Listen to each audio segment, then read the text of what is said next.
Today, we're diving into Tailwind CSS component frameworks.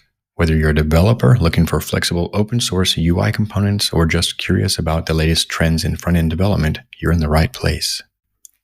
Tailwind CSS has revolutionized front-end development, and its ecosystem of component frameworks is booming.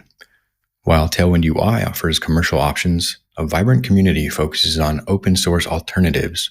Let's explore some of the top contenders. First up, we have FlyonUI. FlyonUI blends semantic class naming with headless JavaScript plugins. It's built on DaisyUI and incorporates Preline's JavaScript for added functionality.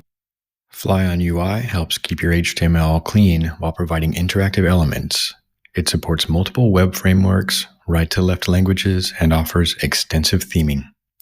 Next, we have DaisyUI, a foundational library in the Tailwind ecosystem.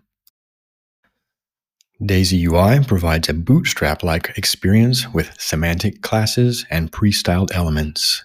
It strikes a balance between simplicity and customization, offering theming and modifier classes for design flexibility. Preline UI focuses on enterprise applications. It is well documented and provides Figma resources for design consistency.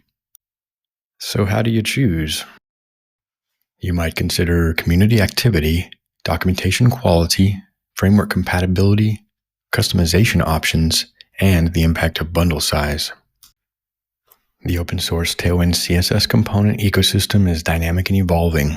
The best framework for your project depends on your specific needs and workflow. Please like and subscribe for more content like this. Have a great day.